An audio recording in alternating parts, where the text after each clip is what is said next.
Welcome back mga katambalan, mga hot topic and issue pag-usapan natin. Update po tayo kay Barbie Fortesa at kay David Ligauco na kung saan nga po itong si Barbie ay nagkaroon ng meet and greet sa Quezon City sa SM North.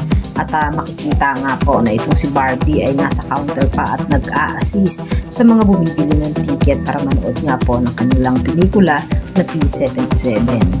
Makikita naman po na pinagkaguluhan nga itong si Barbie ng kanyang mga fans at nagpa-picture pa nga itong si Barbie doon sa mga nanonood nga po ng kanyang pelikula na P77. Samantalang kanina nga po ay nakita naman itong si Barbie sa Abnon para po magpa-treatment. At ngayon naman po sa latest post nga po nitong si Barbie ay pumunta nga po siya sa Mark Ed Salon kung saan nga po ay nagpaayos ng buhok itong si Barbie at naghahanda nga po para sa gaganapin ng GMA Gala bukas. Makikita naman po doon sa post ni Barbie na napakaganda nga po ngayon ni Barbie Fortesa matapos nga po ayusin ang kanyang buhok.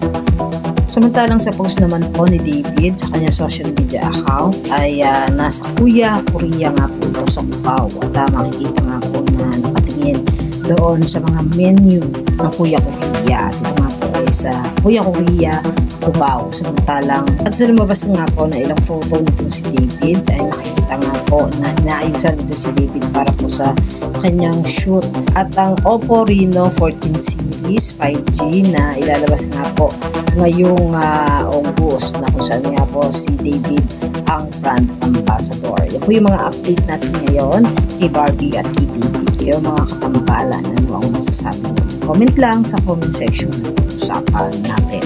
Yan ang mga hot topic and issue dito lamang sa Tambalang JK.